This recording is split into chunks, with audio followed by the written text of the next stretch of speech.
आज भी कराची पाकिस्तान में जिंदा है।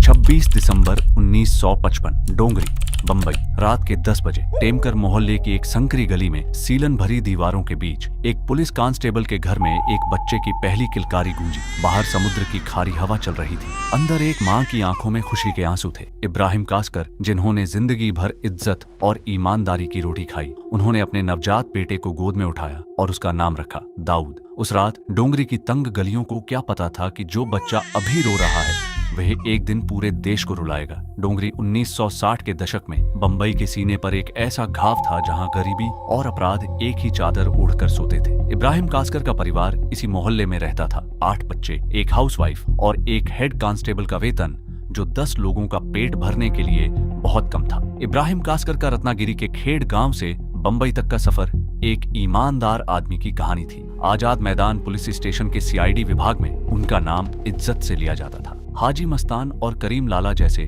खूंखार तस्करों के बीच बैठकर भी उनका जमीर कभी नहीं डिगा। लेकिन उनका बेटा दाऊद किताबों की स्याही से नहीं, डोंगरी की धूल से आकर्षित था। दाऊद और उसका बड़ा भाई Sabir Ahmednagar seller high school में नाम के लिए पढ़ते थे। असली तालीम उन्हें भिंडी बाजार की गलियों में मिल रही थी, जहां ताकत ही इज्जत थी और पैसा ही पहचान। महज 14 साल की उम्र में दाऊद ने अपनी पहली वारदात की। सड़क पर पैसे गिनते एक आदमी के हाथ से नकदी छीनी और भाग निकला। जब इब्राहिम कासकर को खबर मिली तो उन्होंने वर्दी की इज्जत के नाम पर अपने बेटे को चमड़े की बेल्ट से तब तक पीटा जब तक उसकी पीठ से खून नहीं रिसने लगा। लेकिन इस मार ने दाऊद में सुधार नहीं लाया। इसने उसके अंदर एक खामोश विद्रोह की आग सुलगाई, एक ऐसी आग जो आगे चलकर पूरे देश को जलाने वाली थी। ऐसे ही समय बीतता गया।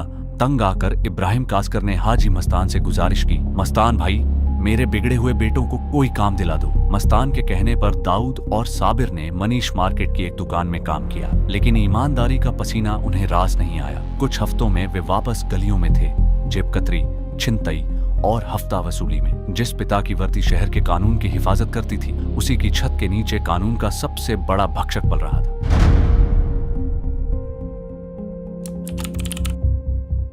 अंडरवर्ल्ड 3 बड़े स्तंभों पर टिका था। सबसे ऊपर था हाजी मस्तान, सफेद कपड़े, सफेद मर्सिडीज और राजनेताओं से सीधा नाता। दूसरा था यूसुफ पटेल, कांडला बंदरगाह का अघोषित बादशाह। और तीसरा था सबसे खूंखार करीम लाला, अफगानिस्तान के कुनार प्रांत से 1920 के दशक में आया अब्दुल करीम शेर खान, जिसका पठान गैंग जुआ, शराब, हफ्ता वसूली और सुपारी किलिंग का काम करता था। उसी समय भारत सरकार के 400% सीमा शुल्क ने दुबई से बंबई के बीच सोने की तस्करी को सोने की खान बना दिया था। इसी समय दाऊद ने अंडरवर्ल्ड में कदम रखा, पहले बाशु दादा के गैंग से, फिर पठान गैंग में। काम था तस्करी का माल एक जगह से दूसरी जगह पहुंचाना। लेकिन दाऊद की महत्वाकांक्षा इन संकरी गलियों से बहुत बड़ी थी। पुलिस कांस्टेबल के बेटे होने का फायदा दाऊद ने होशियारी से उठाया। कस्टम अधिकारियों के साथ रिश्ते बनाए, पुलिस को गुप्त सूचनाएं दी और बदले में अपनी छोटी मोटी वारदातों पर आंखें मुंदवाईं। यह एक सिम्बायोटिक रिश्ता था। पुलिस दाऊद का इस्तेमाल पठान गैंग की बढ़ती ताकत को कुचलने के लिए कर रही थी और दाऊद इस रिश्ते को अपनी सीढ़ी बना रहा था। लेकिन पठान गैंग के भीतर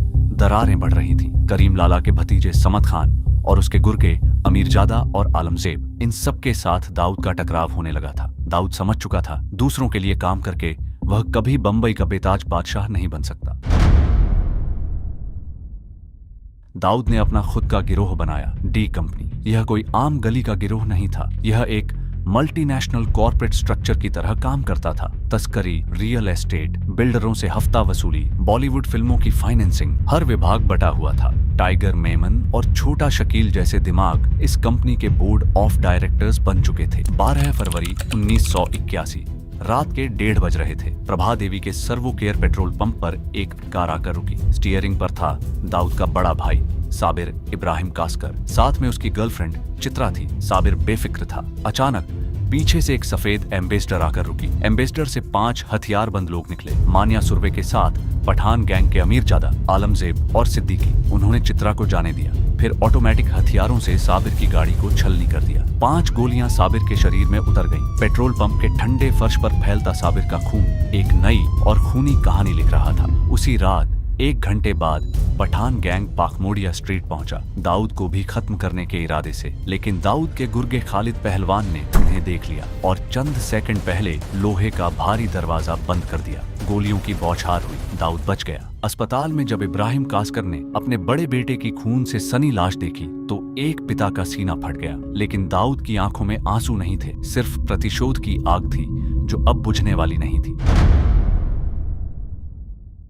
बदला लेने की शुरुआत हुई मान्या सुरवे से। मान्या कोई मामूली गुंडा नहीं था। कीर्ति कॉलेज से रसायन विज्ञान में 78% अंकों के साथ ग्रेजुएट दाऊद ने उसे सीधे निपटाने के बजाय पुलिस का इस्तेमाल किया। सटीक टिप दी। 11 जनवरी 1982 को वडाला के अंबेडकर कॉलेज जंक्शन पर क्राइम ब्रांच के 18 अधिकारियों ने मान्या को घेर लिया। मान्या ने अपनी वेबली एंड स्कॉट रिवॉल्वर निकाली, लेकिन 5 पुलिस की गोलियां पहले उसके सीने में समा गईं। यह बंबई पुलिस का पहला आधिकारिक एनकाउंटर था। दाऊद ने पठान गैंग को खत्म करने की ठान ली। उसके द्वारा आलमजेब के खिलाफ फर्जी केस दर्ज करवाए गए। वह गुजरात भागा। वहां भी दाऊद के इशारे पर पुलिस ने एनकाउंटर में उसे ठिकाने लगा दिया। 1981 से 1985 के बीच बंबई की सड़कों पर 50 से अधिक गैंगस्टर मारे गए। पठान गैंग का पूर्ण पतन हो चुका था।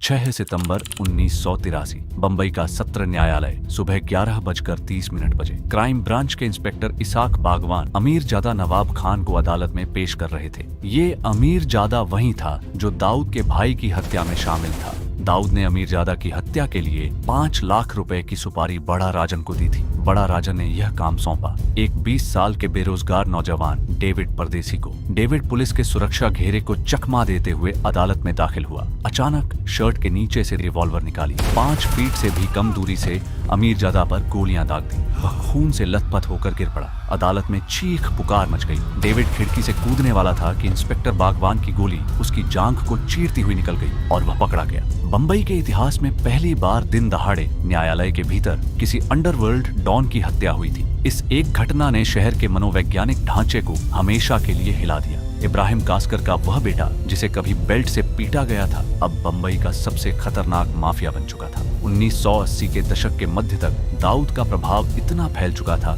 कि पुलिस, न्यायपालिका और राजनेता उसके पेरोल पर थे। राम जेठमलानी जैसे देश के सबसे बड़े वकील उसकी कानूनी लड़ाइयों में शामिल थे। 1986 में मुंबई के पुलिस कमिश्नर DS सोमन ने दाऊद को उसके मुसाफिर खाना ठिकाने से गिरफ्तार करने की गुप्त योजना बनाई। सुप्रीम कोर्ट का गैर जमानती वारंट भी जारी हो चुका था, लेकिन पुलिस के पहुंचने से कुछ घंटे पहले पुलिस विभाग के ही किसी उच्च अधिकारी ने दाऊद को भागने का इशारा कर दिया। दाऊद ने बंबई को हमेशा के लिए अलविदा कहा और सुरक्षित दुबई पहुंच गया। दुबई में दाऊद का नया अवतार शुरू हुआ। उसका आवाज किसी रियासत के महल से कम नहीं था। बॉलीवुड के बड़े सितारे, नेता, कारोबारी सब उसकी मेजबानी का लुत्फ उठाते थे। उसकी पार्टियों में हाजिरी देना एक स्टेटस सिंबल बन गया था। टेलीफोन और सैटेलाइट कम्युनिकेशन ने दुबई से बैठकर पूरे बंबई को कंट्रोल करना संभव बना दिया। दिसंबर 1992 बाबरी मस्जिद का विध्वंस। उत्तर प्रदेश में बाबरी मस्जिद गिरने के बाद बंबई भीषण सांप्रदायिक दंगों की आग में जल उठी। 900 से अधिक लोग मारे गए। बंबई का अंडरवर्ल्ड, जो अब तक पैसे के लिए काम करता था, अचानक सांप्रदायिक आधार पर बंट गया। पाकिस्तान की खुफिया एजेंसी ISI ने इस नफरत का फायदा उठाया। ISI के अधिकारियों ने दुबई में दाऊद से संपर्क साधा। टाइगर मेमन ने दाऊद से कहा, बंबई जल रही है, हमारे लोगों का खून बह रहा है, हमें बारूद चाहिए। 19 जनवरी 1993 को दुबई में एक बैठक हुई, दाऊद इब्राहिम, टाइगर मेमन और दाऊद फांसे के बीच। इसी बैठक में पाकिस्तान से RDX और AK-56 राइफलों की डिलीवरी का खाका तैयार हुआ। 3000 किलोग्राम हथियार और विस्फोटक गुजरात के पोरबंदर और महाराष्ट्र के रायगढ़ में समुद्री रास्ते से उतारे गए। 12 मार्च 1993 दोपहर 1:30 बजे बंबई स्टॉक एक्सचेंज की बेसमेंट पार्किंग में RDX से लदी एक कार में पहला भयंकर धमाका। 28 मंजिला इमारत कांप उठी। 50 से अधिक लोग वहीं मारे गए। फिर अगले 2 घंटों में प्लाजा सिनेमा, सेंचुरी बाजार, जवेरी बाजार, एयर इंडिया बिल्डिंग, होटल सी रॉक, सहार एयरपोर्ट, 12 अलग अलग धमाके। पहली बार भारत में टाइम पेंसिल डेटोनेटर का इस्तेमाल हुआ था। 257 निर्दोष नागरिक मारे गए। 1400 घायल हुए। दाऊद उस दिन दुबई में सुरक्षित बैठा था। उसके हाथ सीधे खून से नहीं रंगे थे, लेकिन 257 जिंदगियों का ब्लूप्रिंट उसी ने तैयार किया था। 1993 के धमाकों ने डी कंपनी के भीतर एक दरार पैदा की जो कभी भरी नहीं। छोटा राजन, दाऊद का सबसे विश्वासपात्र साथी, इस नरसंहार से टूट गया था। बेगुनाह हिंदुओं का खून उसके जमीर पर बोझ बन गया था। राजन ने कहा, उसने बेगुनाहों का खून बहाया है, आज से हमारे रास्ते अलग। 1993 में राजन ने दाऊद से बगावत की, अपना अलग गैंग बनाया। दोनों के बीच दुनिया भर में खूनी संघर्ष शुरू हो गया। 15 सितंबर 2000 को बैंकॉक के एक होटल में दाऊद के 6 सूटधारी हथियारों ने राजन के कमरे में घुसकर अंधाधुंध गोलियां चलाई। राजन के साथी रोहित डिसूजा 48 गोलियों की बौछार में मारा गया। राजन को पेट और हाथ में गोली लगी, लेकिन वह बंगले की छत से कूदकर भाग निकला। 27 साल तक भाग भाग कर जीने के बाद 25 अक्टूबर 2015 को इंडोनेशिया के बाली में छोटा राजन गिरफ्तार हुआ। आज वह दिल्ली की तिहाड़ जेल में है। 1994 के आसपास दाऊद दुबई से कराची शिफ्ट हो गया। आईएसआई ने उसे कड़े सुरक्षा घेरे में रखा क्योंकि वह भारत के खिलाफ उनके प्रॉक्सी वॉर का सबसे बड़ा हथियार था। 3 नवंबर 2003 को संयुक्त राष्ट्र सुरक्षा परिषद ने उसे वैश्विक आतंकवादी घोषित कर दिया। अमेरिका ने उस पर $25 मिलियन का इनाम रखा। दाऊद इब्राहिम आज भी कराची के उस सफेद महल में बैठा है, भारत के कानून को चिढ़ाता हुआ। जब तक वह कटघरे में नहीं लाया जाता, यह कहानी अधूरी है। अगर यह कहानी आपको हिला गई हो तो इसे उन लोगों तक पहुंचाइए जिन्हें यह जानना चाहिए। लाइक करिए, चैनल सब्सक्राइब करिए।